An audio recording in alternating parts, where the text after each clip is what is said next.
வணக்கம். வசியின் வாசிப்புகளில் கம்பராமாயணம் யுத்தகாண்டம் பகுதியில் இரண்யன் வதை படலத்தின் தொடர்ச்சி. பிரகலாதனின் செயலை கண்டதும் அந்தணன் மிக்க நடுக்கம் கொண்டான். மன வருத்தமும் அவன் மேல் வெறுப்பும் கொண்டான். அதனால் அவனை நோக்கி வேதனையுடன், அழிந்து போகுபவனே, பாவி, ஆசிரியனாகிய என்னையும் கெடுத்து விட்டாய், மாணாக்கனாகிய உன்னையும் அழித்து கொண்டாய். எத்தேவர்களும் சொல்வதற்கு அஞ்சுவதாகிய வேறொரு வார்த்தையை சொல்லும்படி உன் அறிவில் கொண்டது என்ன ஆச்சரியம்! இப்படி நீ என்ன செயல் செய்து விட்டாய் என்றான். அதை கேட்ட பிரகலாதன் குருவை நோக்கி, குருவே, நாராயணன் திவ்ய நாமத்தை கூறியதால் என்னை நான் ஈடேறச் செய்தேன். எனது தந்தையை ஈடேற்றினேன். எனது குருவாகிய உம்மையும் ஈடேற்றி இந்த உலகத்தில் உள்ள எல்லா உயிர்களையும் ஈடேற்றத் தொடங்கி பழமையான வேதத்தின் முதற் சொல்லான பிரணவம் முதலில் கூறும் பொருளான நாராயணனே சொன்னேன். நான் செய்தது என்ன குற்றம் சொல்வீராக என்று சொன்னான். உடனே அதற்கு அந்தணன், உன் தந்தை பழமையான எல்லா தேவர்களுக்கும் திரிமூர்த்திகளுக்கும் தலைவன். அவருடைய திருப்பெயரை சொல்வதற்குரிய அந்தணனாகிய என்னை காட்டிலும் நீ அறிவாயோ? ஐயனே, எந்தையே, இந்த நாராயணா என்னும் பெயரை மீண்டும் சொல்லி என்னை கெடுக்காதே என்றான். பிரகலாதன், எல்லாவற்றுக்கும் முழுமுதற் தலைவனாகிய இறைவனின் திருநாமத்தை தவிர நான் மற்றொன்றை சொல்ல அறியேன். எனக்கு இதை பற்றி தாங்கள் சொல்லித்தர வேண்டும் என்று யாதொன்றும் இல்லை. என் அறிவுக்கு எட்டாமல் சொல்லித்தரத்தக்கதும் இல்லை. என் மனமானது ஸ்ரீமன் நாராயணனால் உள்ளே புகுந்து தனக்குரிய இடமாக கொள்ளப்பட்டது. இனி அவனுடைய திருநாமத்தை தவிர வேறு ஒரு சிறப்பு பெற்ற சொல்லில்லை. என்னால் அறியப்படாதவையும் நீதியானவையுமான பொருட்களை பற்றி தாங்கள் அறிந்திருப்பீர்களானால் அவற்றை எனக்கு இனி கற்பிப்பீர்.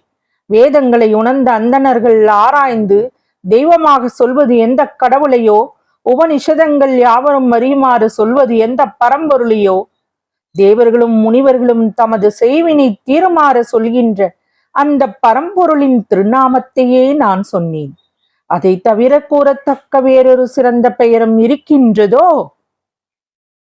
வேதங்களாலும் சிறந்த யாகங்களாலும் தத்துவ ஞானத்தாலும் மற்றுமுள்ள தவம், பூஜை முதலிய எல்லா சாதகங்களாலும் முயன்று சிறந்த பதவியாகிய முத்தி முதலிய சித்திகளை பெறும் சான்றோர்கள் சொல்கின்ற பெருமையுடைய சொல்லையே நானும் கூறினேன். தாங்கள் சொல்கின்ற பரம்பொருள் நான் சொல்வதை தவிர வேறு ஒன்றும் இருக்கின்றதோ? காட்டையும் மலையையும் வசிக்கும் இடமாக கொண்டும், மிருகத்தோல் ஆகிய ஆடைகளால் உடலை மறைத்தும், தலையை மொட்டையடித்துக் கொண்டும், தலைமயிரை சடையாக திரித்து கொண்டும் பல வகையாக முயன்று முத்தி பெற்றவர்கள் கை கொண்ட வழியை காட்டிலும் சிறந்த செல்வத்தை பெற்றேன். இனி நான் வருந்தி பெற வேண்டுவது என்ன இருக்கின்றது? திருமால் பக்தர்கள் பிறர் தமக்கு கல்வி கற்பிக்காவிட்டாலும் தாமே வேதங்களின் உட்பொருளையும் வெளிப்பொருளையும் அறிவார்கள். பாடல் செய்ய வல்ல புலவராவார்கள். தத்துவ வார்த்தைகளை தாமே பூரணமாக உணர்வார்கள். யாராலும் உணர்ந்து கொள்ள முடியாத பரமாத்மா அந்த நாராயணனே. அவன் என் மனதில் எழுந்தருளியுள்ளான். அதனால் நான் எல்லாவற்றையும் ஓதாமலே உணர்ந்தேன்.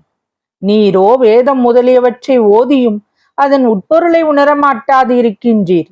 போனது போகட்டும். இனியாவது எனது பெருமானின் திருநாமத்தை உச்சரித்து ஈடேறுவீராக என்று சொல்லி முடித்தான். பிரகலாதன் சொன்ன வார்த்தைகளை கேட்ட அந்தணன் மௌனமானான். அவன் மனம் கலங்கி தவித்தது. நான் ஈடேறும் வழியும் என்ன? எனது அழிவு நேர்ந்துவிட்டது என்று சிந்தித்தான். அச்சிந்தனையுடன் துணிவை இழந்தவனாய் அவன் இரண்யன் முன் சென்று நின்றான். தான் கண்ட ஒரு கனவை கூறுவது போல இரண்யனை நோக்கிய அந்தணன், எந்தையே, கேட்பீராக. உமது மகன் எனக்கு இம்மை மறுமை பயன்களை எண்ணி சொல்வதற்கும் மனத்தால் நினைப்பதற்கும் தகாத வார்த்தைகளை கூறினான். பின்பு அவன் எனது தந்தையை நினைத்தால் என்ன காரியம் முடியும் என்று கேட்டுவிட்டு வேதங்களையும் ஓதாமல் விட்டான் என்று சொல்லி அவனை வணங்கினான். அந்தணன் கூறியதை கேட்டதும் இரண்யன் கோபமடைந்தான்.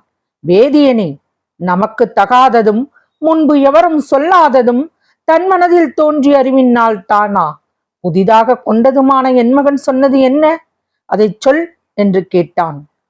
உடனே அந்தணன் அஞ்சி தன் தலைமேல் கைகளை கூப்பி இரண்யனை தொழுது நின்று, ஐயனே, என் காதுகளில் கொடிய பாம்பு போல் நுழைந்து அவ்வார்த்தைகளை நான் உமக்கு சொன்னால் நரகத்தை அடைவேன். அதனால் எனது நாவும் வெந்தொழியும் என்றான். இரண்யன் தன் மகனை அழைத்து வரும்படி அக்கணத்தில் ஏவலருக்கு கட்டளையிட்டான். அவர்கள் விரைந்து சென்று பிரகலாதனை அழைத்து வந்தார்கள். பிரகலாதன் தந்தையைக் கண்டு வணங்கினான்.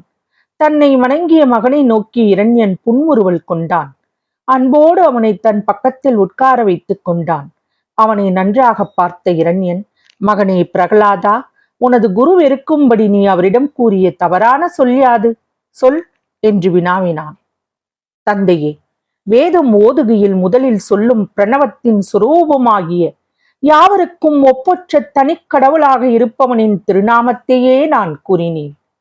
எல்லோரும் அறிவதற்கும் நினைப்பதற்கும் கேட்பதற்கும் உறுதியாக கூறி பிறவி துன்பங்களை கடப்பதற்கும் மூலமந்திரமாக இருக்கின்ற இந்த திருப்பெயரினும் சிறந்த பெயர் வேறொன்றும் இல்லை என்றான் பிரகலாதன். மகன் சொல்லியதை கேட்ட இரண்யன் சிந்தனையில் ஆழ்ந்தான். குற்றமற்ற அந்தணனாகிய குரு தகுதியானதே சொல்லக்கூடியவன். சரி, ஆகிறது ஆகட்டும். மகன் சொல்லிய வார்த்தை தகுதியானதாக இல்லாவிட்டால் அதற்கு மேல் செய்ய வேண்டியதை பற்றி யோசிப்போம் என்று எண்ணி முடித்த இரண்யன் மகனை பார்த்து, நீ சொன்ன அச்சொல் யாது சொல்வாய் என்றான். நான் சொன்ன அச்சொல் விரும்பிய அறம் பொருள் இன்பத்தை எல்லாம் தரக்கூடியது, முக்தி நிலையை அளிப்பது, யாகங்களால் பெறும் சொர்க்கம் முதலியான போகஸ்தானங்களை அருள்வது. அச்சொல் ஒப்பற்ற எம்பெருமானின் திருநாமமே ஆகும். எல்லா உலகலிங்கங்களிலும் உள்ள சராசர பொருட்களின் உணர்ச்சியும் சொல்வதற்கு இடமாக இருப்பது இந்த திருவெட்டெழுத்தே ஆகும். இத்தகைய சிறப்பு வாய்ந்த சொல் வேறு இல்லை. சிவனும் மயனும் முதலான தேவர்கள் தொடங்கி சாதாரண மக்கள் வரையிலும் இந்த திருமந்திரத்தை மறந்தவர்கள் இறந்தவரே ஆவார். இதன் மகிமையை பிறருக்கு விவரித்து காட்டுவது என்பது மிகவும் அருமையானது. மத வேறுபாடு இல்லாமல் நடுநிலையிலுள்ள ஞானிகள் இதன் மகிமையை பூரணமாக கண்டுணர்ந்திருக்கின்றார்கள். ஞானிகள் இல்லாத மற்றவர்கள் இதன் சிறப்பை உணரமாட்டார்கள். இத்திருநாமம் பிறவி பெருங்கடலின் பழவினையாகிய சுழியில் இருந்து மோட்சமாகிய அக்கரையில் சேர்க்கின்ற சிறந்த மரக்கலமாக இருக்கின்றது. எல்லோருக்கும் பெறுவதற்கு முடியாத ஆபரணம் போல விளக்கத்தை செய்கின்றது. இனிய மங்கள சொல்லாக விளங்குகின்றது. பெரும் தவசிரேஷ்டர்களால் போற்றப்படுகின்ற வேதங்களின் பொருளுமாக நிற்கின்றது. இத்திருமந்திரத்தை காட்டிலும் சிறந்தது வேறு இல்லை. மேலும் உமது உயிருக்கும் எனது உயிருக்கும் மற்றும் உள்ள அனைத்துலக உயிர்களுக்கும் இத்திருநாமமே உறுதியை விளைவிக்கின்றது என்று சொல்லி முடித்தான் அறிஞரில் தூயனான பிரகலாதன்.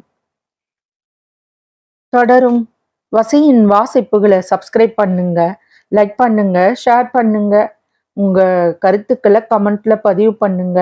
நன்றி.